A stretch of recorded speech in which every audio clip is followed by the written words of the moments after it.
chipper today, and the other one is very not. And that's not good. I shouldn't be the chipper one, but I had 2 big things of coffee today. I had one big nap that I didn't finish. How long was your nap? It was probably like an hour. That's too long for a nap. That's too long. Naps need to be like 20 minutes, or you wake up worse than you started off with. See, no one's ever taught me nap etiquette, so like I don't know how to. But you don't watch TikTok? That's all that TikTok has taught me. I've got none of that. That's not the side of TikTok you're on? I'm not on nap time TikTok. It's good. Is it? Yeah. We all take a little bit of melatonin. We all like chill out for a bit. I slept really bad last night as well because I ran out of like sleeping pills, and I was like, I can just hoof it. I can hoof it for a night, for one night. I can sleep for one night, right? No. Not when you've been on sleeping pills for 2 however years. long. Yeah, 2 years. I was like, oh, it's just one night. It's fine. I can do it. And it didn't help that like there was a party going on in the living room. And so I was like, why was there a party going on in the living room? I don't know. The last day of Spring Bash Bonanza. Maybe. Who knows? But I was waking up periodically to that, and I would check the time. It's like, oh, it's only been an hour. I'm like, wait a minute. It's like 1 a.m. Why are they still at my house? You should have said something then. I couldn't, because like if I got out of bed, I would have been more awake than if I just stayed in bed. And I was like, it's counterintuitive. Like I'll probably fall back asleep in a minute or two, and I did, and then I would wake up, and it was like 1:30, and then they finally left at 1:30, and I was like, thank Christ. Who all was there? Oh, it was a whole gaggle of people. Was it all our friends? Yeah. And then people who have also already graduated? Yeah. Okay. It was the spring break crowd that had come in, because we had a group of people that stayed back from spring break that didn't go do anything, that sort of came and hang out. And then it was, on top of that, it was like 2 or 3 people that had gone to South by that were coming and telling South by stories. Speaking of South by stories, I hear you have an interesting one you wish to tell me. Yes, I do. But here's the thing is now I've been waiting. I started off my day like down and was like, don't want to do anything today. I'm tired. I was at South by all week, and then I had to work yesterday. Didn't want to do school or work today. Didn't have to do school because one of my classes got canceled. Went to work, and work was fucking busy. Oh, it was bad. Because nobody was here during spring break, and I'm the first one who works back. So I had all the emails, all the setups. Anyways, so I was all happy, and I'm like, at least I get to tell my story.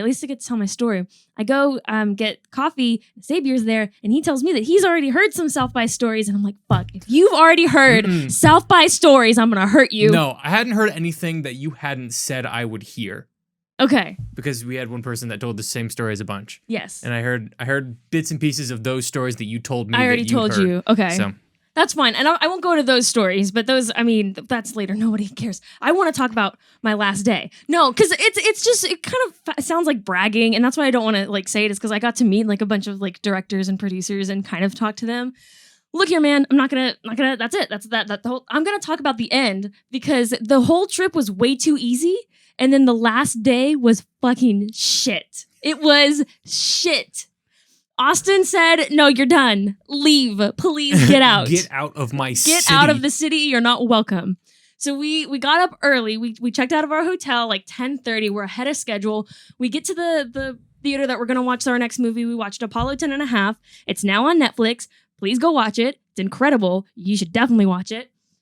We finished the movie, and Austin's like, okay, 15-minute grace period. You have 15 minutes, and then the real shit begins. You can go talk to the producer if you want, but if you do, no, the rest of your day is going to be shit.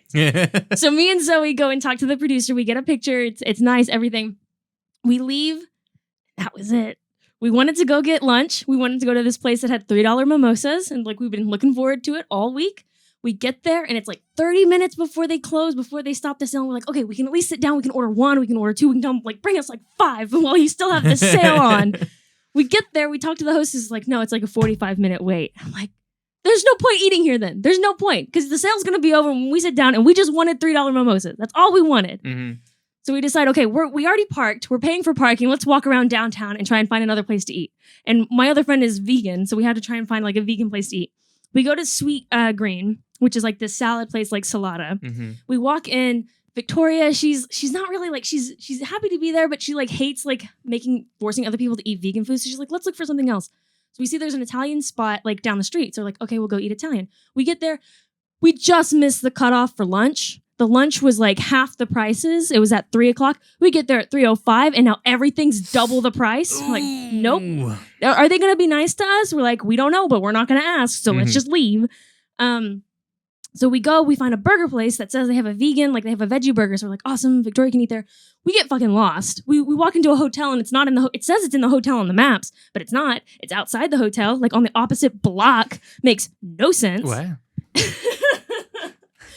So we get to the place, we stand in line for 20 minutes, get to the front, ready to order a vegan burger, or a veggie burger is what it was. It's called a veggie burger. I was going to order one because I didn't want to have, I felt like I'd eaten too heavy the whole week. So I was like, something light, it can't be that bad. They don't have it anymore. They don't have the veggie burger. They don't they just got rid of it and they didn't take it off the menu. They don't even sell it anymore? They don't even sell it. Don't even have it anymore. It's not like they ran out. They were just they were like, you know what? I heard today we're having a vegan over. Let's remove the veggie burger let's take it from the menu. It's not on the menu anymore. We're like, fuck.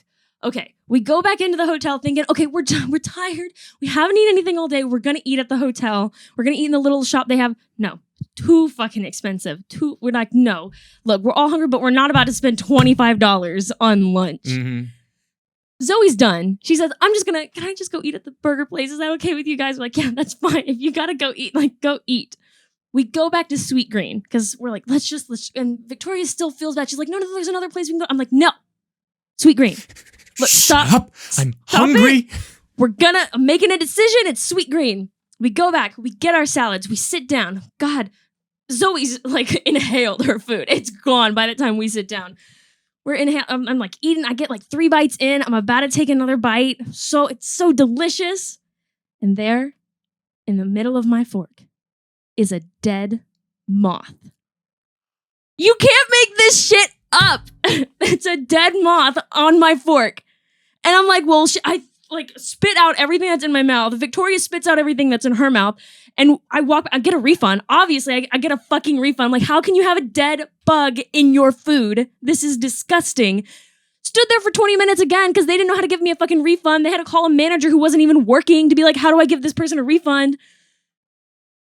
We sit back down. Zoe's she's fine. She's vibing. She's eating. Me and Victoria lost our appetite. We're not eating here anymore. And I'm like, I'm not eating anywhere, period. If we find another place, it's going to give me food poisoning because Austin is telling us to get the fuck out of the city. Get out. Nobody wants you anymore. We wanted to get a tattoo. The whole week we were talking about, we want to get a tattoo. We want to commemorate this experience and we want to have it all to not a matching tattoo, but just have it together, an experience. So we get back to the bus stop and we're going to try and go. We know there's going to be an hour and a half wait at the shop. So we're like, let's just go. Let's get there and then we can wait and it'll be fine. And we'll end it on a high note. Come on, we got to end it on a good note. We get to the bus stop. There's shuttles going all around Austin. 20 minutes. No shuttles. Nothing. They're still fucking running. Because we can see the map. We can see they're driving. They're just not going to where we are. No. Austin was like, fuck you. We're not doing anything with you anymore. Please leave. They were just going to all the other stops? They were going all the way around. Or they'd stop at the convention center, which was the second stop. So we're here. If you are watching, we're in the next stop after us is the convention center. But all the buses were stopped at the convention center. They all took a break. They all took a collective break. We're like, nope. Whoever's at a bus stop, too bad. You gotta wait there for an hour. No, we're not. We're done. We walk to the convention center. Victoria wanted to get a shirt. And so we're like, we'll try and buy some merch. We'll try and it's the last day, get something to turn this day around. We walk in, gone. Merch is gone. The whole merch table is gone. I'm telling you, Austin didn't want us anymore. I think they made it pretty clear by the dead moth. You thought that we would have learned by then. Maybe you would have picked it up at that point, but... Oh my gosh. It ended up, they had shut down one of the merch stands. There was a merch stand on the other side. Half the stuff was sold out. Victoria couldn't get the thing that she wanted, but she got something. I got a jacket that I just took off because it's too hot in here. So it was okay ending. We're walking back to where our car is parked. What do we see 20 times as we're walking back to our car? Shuttles? Every fucking shuttle. Oh my God. Every shuttle was nope, now we're going. Now we're moving. Look, there's a shuttle. There's one. Just. Oh. And they're all full of people, bright-eyed. We had the best time today. So glad the shuttle can take us back to our destination. Oh my God. And that was it. And we were done. And we went home. And then we just left. What was the car ride home like? It was silent. It was silent until about the last 30 minutes when we all were like, we can't do anything but laugh. Like, you can't get mad at it. Because if you got mad, then it just make it worse. So we're just laughing about it the entire way back. That's my South by Southwest story. That is how I ended my trip. Well, I mean, what is there to say that has not already been said? Welcome to Media for the Intellectually Impoverished. I'm Taylor. I'm Randy. And this is the podcast that enriches your mediocre lives. There you go. The dead moth one is like, how does it get into the food? Because it's a salad, right? But it's like a salada place. So it's like a Chipotle. You can go, like, they make your salad as you're walking down. Mm-hmm. So the lettuce is like sitting out. A bug must have just But then, like, was it a green moth? No. Was it the same color as the rest of the food? No. I wish I would have taken a fucking picture. A fucker picture. I wish I would have taken a fucking picture of it, but I gave it back to them. And when I thought to take a picture, because I have a bunch of footage from South by Southwest that I'm going to try and edit into like a vlog. Don't quote me on that. Might never happen, but I have all the footage. And I didn't take a picture of it.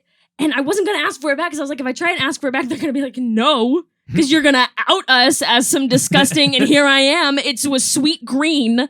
Don't go there. Sweet green or sweet grain? No, sweet green. Green. Green, the color green. Every other time you said it, I heard grain, and sorry, I don't know if it was me. Green.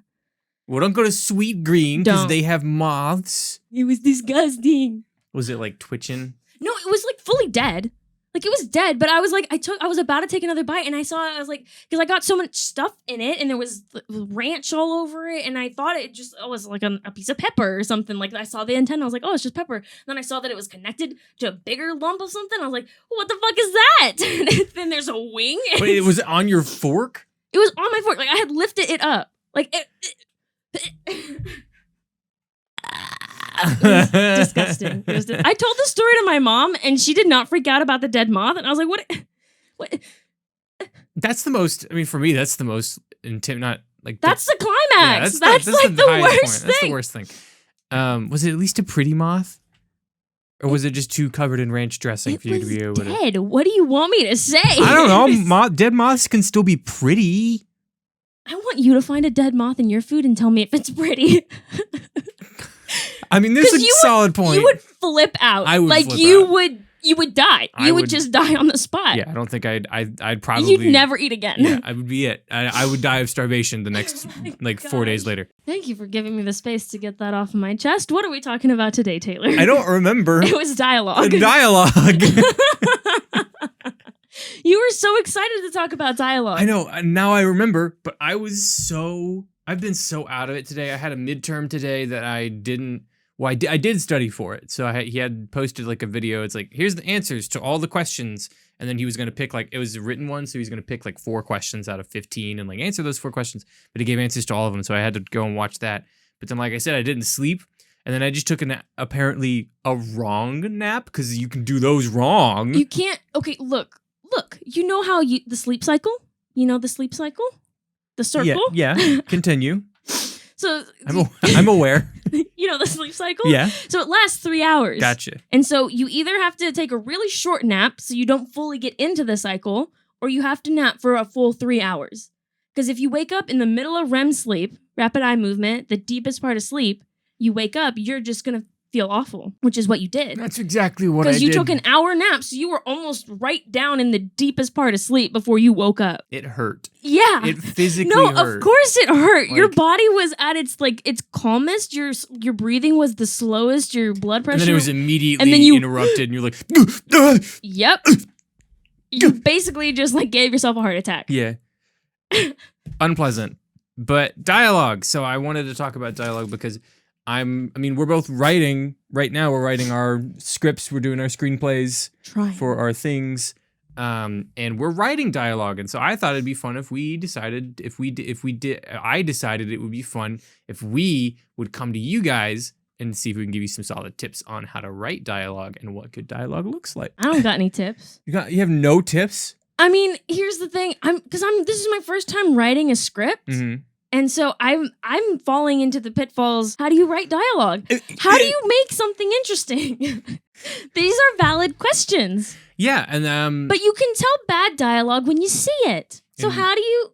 I think it's because it's ingenuine, right? So the first question is like, what's good dialogue? It is how do people speak to each other, and how do you take that and make it interesting? So I was listening earlier this week to there's a serialized podcast because I'm doing a serialized podcast, so I need some examples of that. So I went to Apple Podcasts and I scrolled the drama section and I found The Edge of Sleep by Q Code and Wood Elf Productions, and it stars Markiplier, Mark Fishbach. And I was like, I'll just listen to this because I like Markiplier, I like his voice, and that was 90% of the show is his voice. Got a nice voice. He does. It's like nice and deep, and it's mixed really well. Like his EQ is very smooth. It's like butter. It's the greatest. But it tells the story of in a world where falling asleep, kills you. What does it look like to be the last couple humans alive? That's cool. And so it flashes back and forth from Mark Fishbach's character, I believe his name is Dave, to his childhood and where he's at now because he struggled with like really, really vivid nightmares and like sleepwalking and like sleep troubles. And now when, you can't sleep at all. And so the dialogue in it is really, it's natural. Like it flows well. It doesn't feel like anyone is awkward, and it doesn't feel like it's written dialogue. It definitely feels a lot like two people are just talking. Like if you and I were to just talk and this was actually happening and someone just happened to hang a mic between us. Kind of like a podcast. What? That's weird, man. That's crazy. Except we set up our mic. Nobody just dropped one down. No, It'd be nice if they did, because then we wouldn't have to do the work. What if we could just like snap our fingers and then start a podcast like at the moment and like a mic just woo? If I could have a superpower, that's what it would be. That'd be really cool. Yeah, just to hang a mic down and then I could record it and then it would be like stored in my pocket, whatever. And then I started wondering like, how do you achieve something like that? Like, what do you write in your dialogue, or what do you write into your like the actual like parts that people hear to make it feel so natural? Whenever I'm writing a script, I will read out loud what I'm saying in the script. And because seeing something on paper, it might look like perfectly fine. But when you say it out loud, you're like, ooh, that sounds cringy. And then to like get someone else to read it for you, like no one says it is. Everyone says it's. And no one said, we in the South, we don't say you all, we say y'all. Stuff like that, you'll write down thinking, yes, it is really great. It is very cool. That thing is very cool. But no one speaks like that. So when you pick it up and you read it out loud and you realize, oh, that doesn't feel natural to say, that's like your first indication that maybe I'm writing this in a way that is unnatural and I should take it back to the workshop. That's also the best way to fix like grammatical errors, is just reading it out loud or getting somebody else to read it. I mean, when I'm typing, when I got an idea, I'm going fast. I got to get it out of my head before I forget it. The other thing, and this is what I thought you were going to, and it would have been a nice, you have to know your characters. You can write the right lines. I mean, it's not hard to write a conversation. We do it all the time. We're having a conversation right now. It's difficult to write both sides of the conversation, but it's because I don't know what's going on in your head. I haven't lived your life. And so whatever you add to what I'm saying is going to be based on your own personal experience, your own personal knowledge. And so when you're writing, you have to know completely both characters, or all the characters. It doesn't have to be just two if you're having like 5 people talk at once. Yeah. Imagine that. Yeah. I'm sorry. My brain just turned off? Just completely turned off. Man, that was that 1 hour nap. You're trying to get back. Your brain's like, just let me go back to sleep. Let me finish it. Woo. Okay. All right. Back into it. Well, we'll be back in just a moment. This episode is brought to you by Circadian Rhythms. Please get the correct amount of sleep. Circadian. Cicadas? Moths. We're back at Moths. This episode is sponsored by Dead Moths. Very tasty. They're great in salads. Yeah. I'm so fucking glad I didn't eat it. Can you imagine? Oh, I would have known. But I wouldn't have known. Because I would have taken a bite and I've been like, that tastes weird. And then just keep eating. Because that's what you do. That's what you do. That's not what you do, but you have a problem. Yeah. I mean, it's not a problem. That tastes weird. Immediately is expunged from my mouth. No. It's like, that tastes weird. I hope the next bite's not like that. It's like... I mean, and it wouldn't have been. And you wouldn't have been. Fine. And I would have never... And it makes me sick. Because how many times has that happened where I've probably eaten a bug and not known it? So gross. That's so bad. Anyways, characters, knowing your characters. Yeah. One of the things that I really like is writing a narrator voice. I like having a narrator, whether the narrator be a character that is in the story or like your main character, your protagonist, or a completely separate entity. That is something really important that you need to decide early on as well, because that changes how they're going to speak.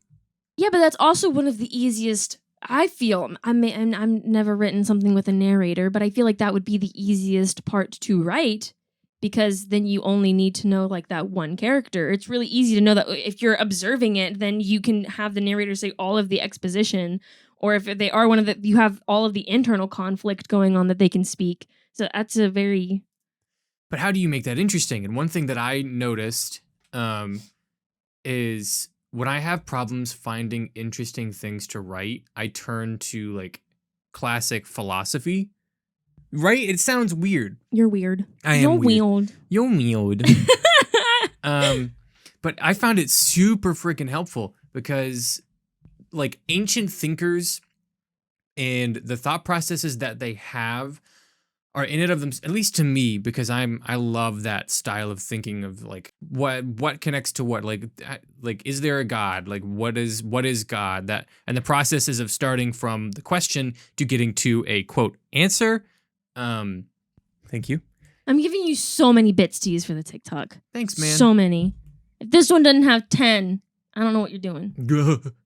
I found myself going a lot back to like Aristotle, going to St. Augustine, to just classic thinkers, and using like their quotes and then turning them into my own, because art is stealing, but less stealing, more appropriating.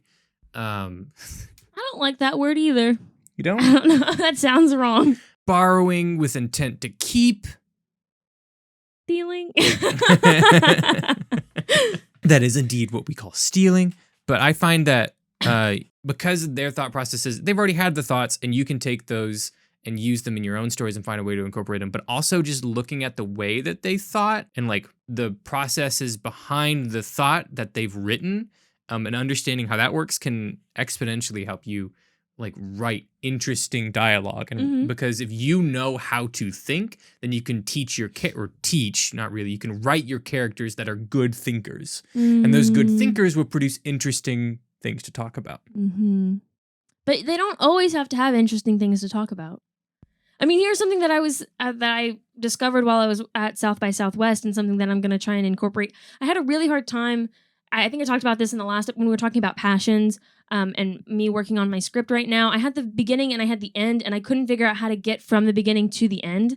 And because each character is alone the entire time, that's the point, is that they're lonely. They're extremely desperate for connection. But what can you be doing on your own? And it's like, it doesn't sound interesting, but it's doing like the mundane tasks. It's like cleaning your house. It's like cooking food. It's watching TV. And then it's a horror, so sprinkling like spooky stuff that happens along with that. But in that, there were so many movies that I saw at South by Southwest that they did the mundane. They talked about the mundane, not really any interesting conversations, because life isn't always interesting, but that's how you progress the story. That's how you move on. That's true. And we don't always, like, do you remember when Jesse came in and we watched Peaky Blinders? I've been thinking about that the whole time. Since you said dialogue, I was like, that's a thing. We talked about in an episode, it's like so long ago. 2 months ago, 3 months ago. It was not. It was like half a year ago. Yeah, that's what I said. But what I said, that was, thing, I feel like, before summer. But we talked about Peaky Blinders, which is a Netflix original show about old-timey gangsters in London. But they have a scene that we talked about specifically where all of the dialogue is not what they're talking about. If that makes sense? Long ago. I hate you because you were right. Wasn't that long ago? Felt like a long time ago. How can I say? Man, South by Southwest. I'm a genius. Nope. Nobody says that. Not one person. I am one person, and I say that. Thereby, one person says it. But there are times even when you're like, man, that was dumb. So not even one person. Sorry, continue. I hate it because you're right. But what they're talking about is like, I don't remember the specifics, but it's like, how are you today? Oh, I'm fine. Would you like a smoke? Yes, I'd like a smoke. And then talking about getting gas in his car, like if he's going to go back home, he doesn't have any petrol. And Mhm. do you have petrol? Yeah, I think there's a can left in the garage. Yeah, and it's just like the dialogue is not as important in that scene as the acting or as what's not being said. And so using that to your advantage as well, like you have to understand dialogue. Yes, it's important, but you don't have to give verbal exposition to everything that's happening, right? A lot of the story can be told through other facets, and realizing at times that your dialogue needs to take the backstage approach, needs to be in the background versus what's actually going on, is something that will grow your story exponentially because of how realistic it'll feel. Because we don't always I'm like, I am very tired today because I did not sleep. I did not sleep because I had a bad day. I had a bad day because I did that thing. If I'm genuinely telling you that, I mean, I told you guys this because I'm on a podcast, and I probably would have said like, oh, I'm tired. I didn't sleep good. But what's more important is like the undertones or what's behind that, or the way that I said certain things. Like I don't have to say I'm tired to express that I'm tired. I could say, good morning, guys. How's it going? Yeah.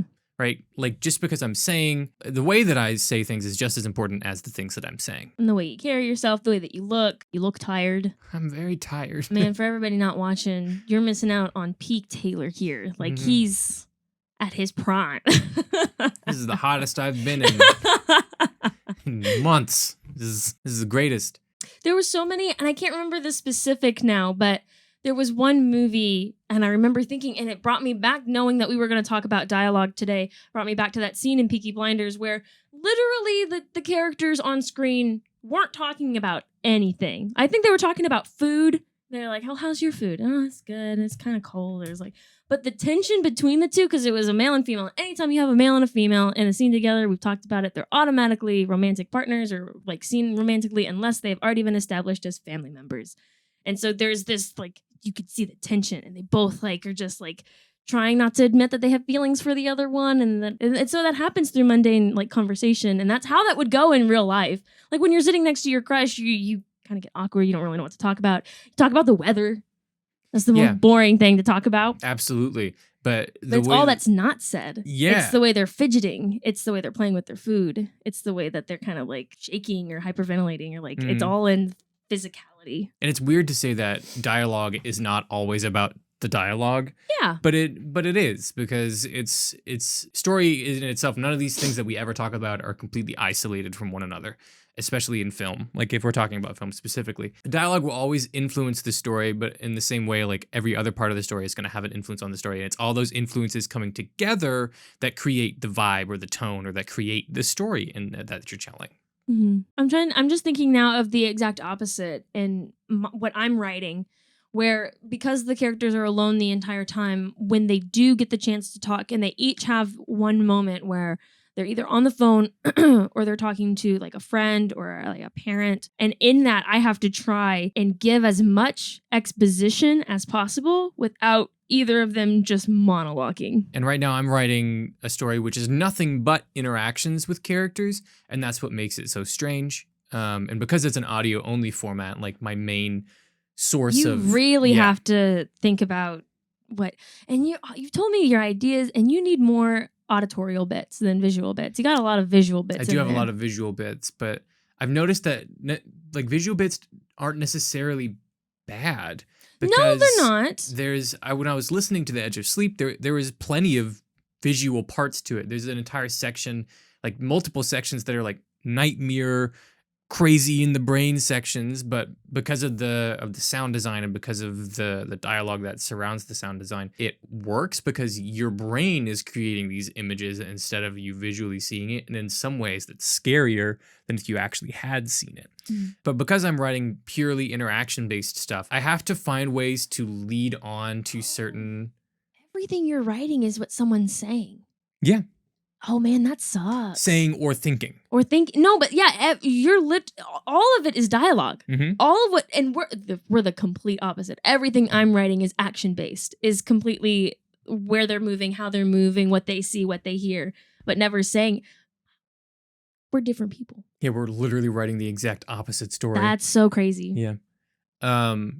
It's but because everyone is interacting all the time, I constantly have to check myself. I constantly have to make sure that the things don't sound awkward, that things are making sense, and that the jokes are landing because it is a comedy.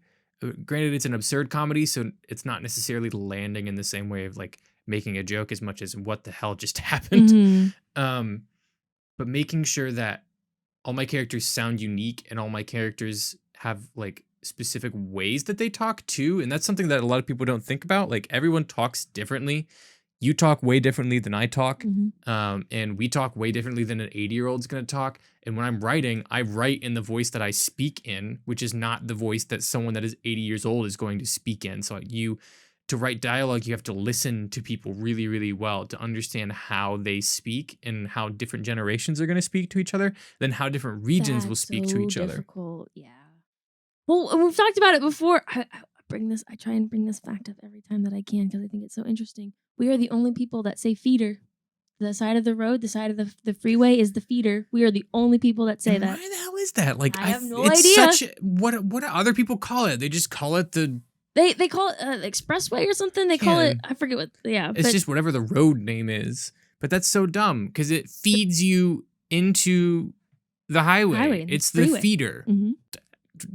Be different. Change. Do better. Yeah. Do better. We're giving you ample opportunities to speak correctly, and you're not doing it.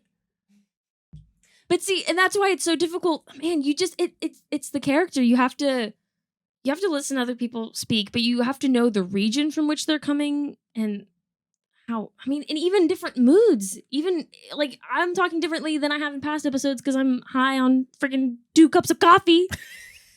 Too many Americanos. Too many Americanos. So you have to know the emotional state that the character's in. You have to know what region they came, how old they are, their intellect, how smart are they, Mm-hmm. how big is their vocabulary. It really does come down to characters, understanding your character.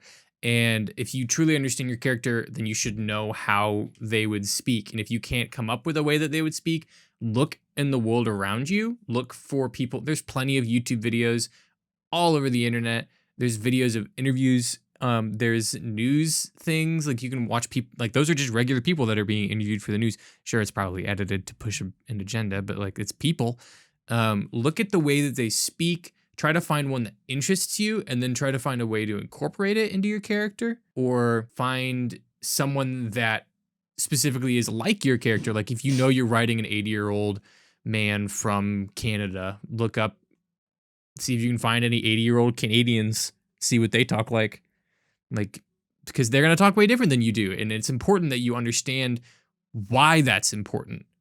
Otherwise, the lines that they say, no matter how many times you've workshopped them, no matter how many times you've picked out specific words, it's not going to come out right if you don't know. It's always going to sound awkward. It's like somebody would never say that.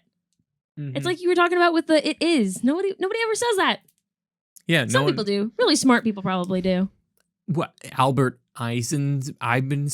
I feel like my brother does. I feel like my brother doesn't talk in contractions. I think he says every single word. But that's also a choice, and why someone does that can lead to a different vibe from your character, right? So it's all about choices. But most people, if you're trying to write natural dialogue that's not stylized, because dialogue can be stylized, like 100%. Yeah. just like everything else in your story, you can stylize the dialogue. Like for an example of extremely stylized dialogue, the Grand Budapest Hotel, and anything written by who's Grand Budapest? Wes Anderson. But Wes Anderson, his films are completely stylized anyways, but his dialogue specifically, I remember it from the Grand Budapest Hotel, like the dialogue is very stylized. It's very choppy, quick. And people speak in very specific ways, but all of the characters have a different vernacular. And because there's the two main characters are the owner of a hotel and then like a janitor who worked there for a really long time that's now the protege of the manager of the hotel. And they're from two very different classes, and so they speak very differently.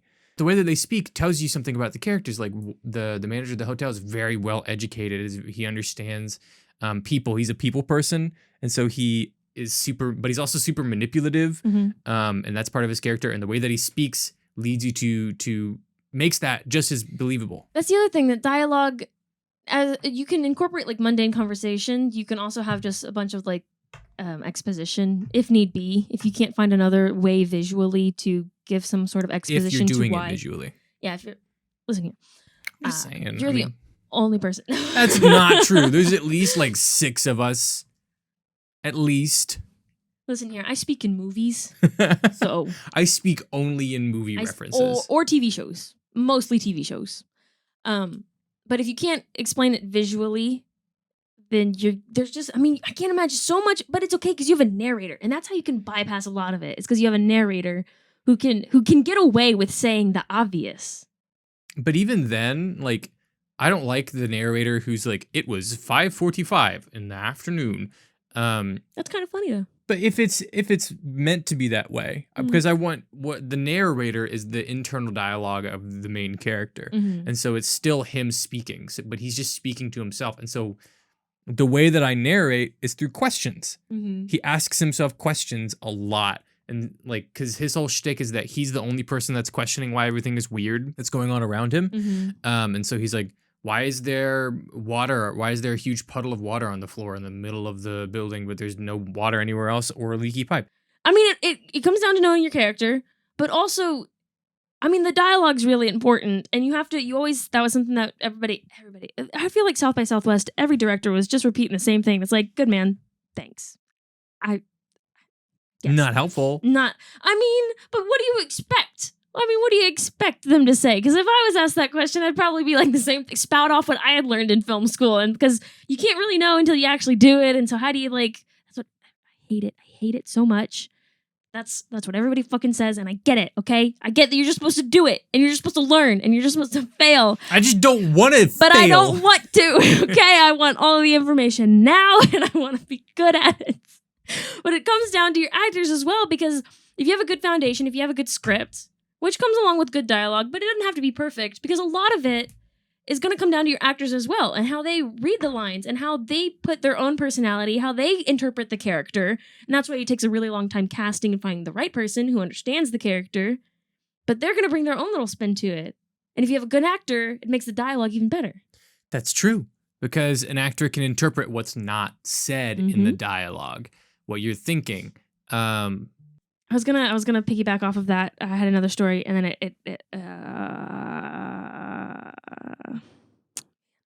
everybody's on their phones, and nobody, like, I know you're on your phone. I know you're on your phone, and you're not gonna answer me.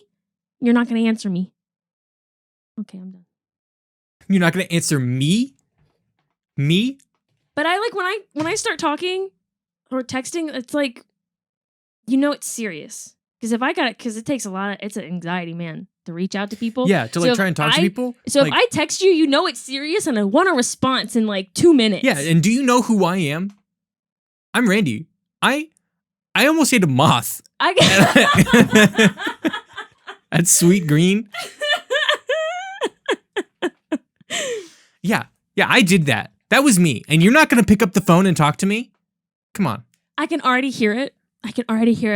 There's somebody out there, they're going to tell me, just call people, because that's how you get quicker. But look here, if I can barely text you with the amount of anxiety, who do you, I'm never going to be able to call you. Yeah. I had someone else take my plate back to return a moth. Oh my God. No, I went up, I was pissed and I did it. You did it? Yeah. You talked to someone? I was pissed. There was a moth in my food. I mean, even me, I would have been like, it's okay. It's whatever. Everyone gets a moth sometimes. Zoe and Victoria were so sweet because they thought that I was going to throw up, and I was like, no, listen here, I'm way more scared of throwing up than a moth in my food. So one of those things is much scarier than the other, and I can tell you it's not the moth. But they were like, oh, we'll go. I'll go send it back. I'll get up with you. Do you need support? I'm like, no, I'm mad, and I'm gonna go get my money back. Sorry. Dialogue. We're trying to keep on track, guys. Trying to keep on track, but the moth was just so pervasive. It was so difficult. It's so difficult. There was this one thing that they did really good. You have to see it. Oh my God, there's so many movies, and I don't know if I could talk about them. It's okay. You can sue me. Okay. I don't know. There was this movie that I saw at South by Southwest. It was I Love My Dad. Wherever it comes out, it was beautiful. It was gorgeous. And it's about this kid he's like really depressed and he tried to kill himself, and his dad's like trying to reconnect with him and makes a fake profile on Facebook, and then the son falls in love with the fake profile on Facebook, but it's his dad, so he's fallen in love with his dad, but he thinks it's a girl. It's so good. And the awkward tension is so good that we're literally screaming in the theater. But something they did really well, because I'm thinking about dialogue, and there's a lot of times when, because of our day and age, trying to tie it back to why we talked about texting for so long, a lot of the time, like, we just text each other. And so that's a way shortened form. Like, you're not going to speak like you text. You're not going to text like you speak. Oh, absolutely not. And it drives me insane when you have to watch people text on a TV show or a movie, and then they text in the weirdest way. And it's like, haha, thank you so much. But here's something that the movie did, and they did it so beautifully, was they actually showed texting. Like, instead of just having a wall, because the whole thing is like over Facebook. Thank God. So they actually had like the character, the first few times they actually showed the text messages to try and get you like used to it. But then they actually brought the character that he was supposedly talking to and had a conversation with her right next to him. But they spoke in text. So like there's sometimes when they like say typos to each other, or when they like there's LOLs and they start just laughing at each other. There's this whole scene where they both are just sitting in front of each other laughing at each other. And it's the creepiest thing, but it's because they're just going back and forth on text saying ha ha ha ha ha ha ha ha. So they're speaking what they would have been texting? Yes. That's interesting. Because you speak so differently in text than you do in real life. And so for them to speak that out loud, it adds to like it comes off a bit like awkwardly. Yeah. But it's better than watching a whole like thing of like text. I would say too, but and it probably fits the style of the movie. Man, I didn't see the movie because I wasn't cool enough to go to South by. You have to go next year. Oh my God, it was so good. If I have money, it's expensive. It's very expensive. But yeah, I think that. But because there's so many different types of ways to talk, it's just understanding like one, how you talk. How do you say things? How would you say this certain thing if you were telling someone else next to you? Metacognition. How do you think about the way you think? Yeah. Isn't that what metacognition is? We learned it in freshman year. Who knows, man? I learned so many things freshman year. I paid attention freshman year. That's the only one. That's a lie. I was the only one. But it's understanding how you would say those things, and then why it's important for you to not say it like you would say it, right? To how other people would say it. Yeah. Understanding how other people would say it, and just having like a log of like, well, this is how these people speak, and this is how these people speak, and really understanding how people talk to one another, because how people actually talk to one another and how people like write stories to one another they're different, and it's for a good reason.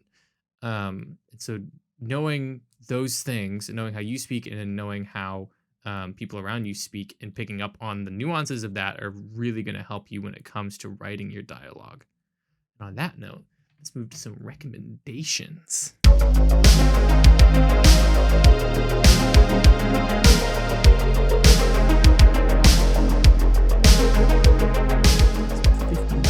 I love my dad. Whenever you can find it. I don't know if it's ever going to be anywhere, because at the end of it, we actually like see the director. Zoe got a picture with the director. Zoe did everything. And that's not bad. I am a little jealous. I won't admit it to her, but if she listens, she'll know. I am jealous. But the director was there and the director's dad was there, and it was the first time the director's dad had ever watched it, had ever seen. He never saw the screenplay. He never saw the script. This is the very first time, and so the dad is like, he's the one. It's a true story. Mm-hmm. The dad had actually like made a fake account. Oh, this was a true story? This was a true story, and this was the first time that the dad had actually seen it. It was so good. No, you have to watch it. Just for the texting, it was so, maybe it's not new. It was new to me that the fact that they like personified texting, and it was so interesting. It's so quirky. The chemistry between the two characters.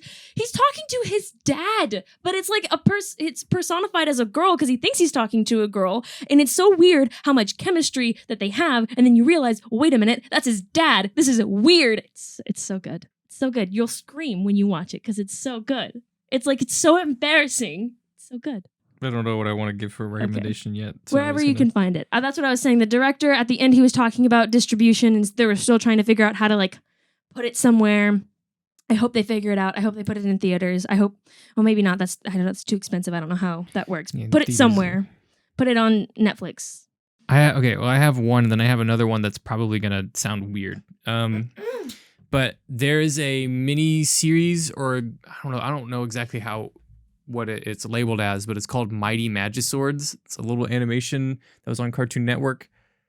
She's giving me that look, and I knew she'd give me that look, and it's because it sounds weird, but the comedy is so fast paced, and it's all like dialogue based comedy. The visual bits are sometimes there, but the writing is so phenomenal. I remember being like 15, 16, and this show is, I don't think it's aimed towards 15, 16-year-olds, but this show made me laugh out loud. And even now, when I go back and I'll watch an episode or two, it's just the dialogue is so witty, it's so quick, and it's such a high level comedy that it just makes me giggle. And all of the characters, I mean, they're extremely well voice acted, and that lends it to being better. But the writing in it is just phenomenal, and it's just so funny. And I think it got picked up for maybe one season or maybe one, like, because I remember it would play in between episodes at one point. But it's hilarious. It's some of the episodes are on YouTube, and I think all of them are on their Cartoon Network app, which I think you can watch for free if you just download the app and deal with ads. And if you have cable, because it makes you sign in with like your cable, I think. Does it? I think so. Oh, well, that's kind of stupid.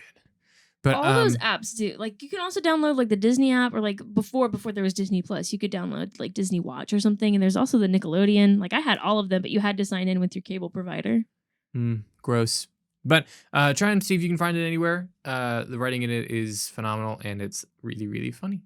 But thanks so much for joining us on this intellectual journey. We'll catch you guys in the next one.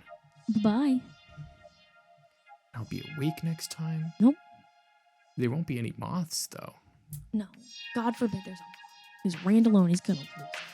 I'm gonna kill someone? And there's only Tayler here, so who do you think that's going to be? It's gonna be me.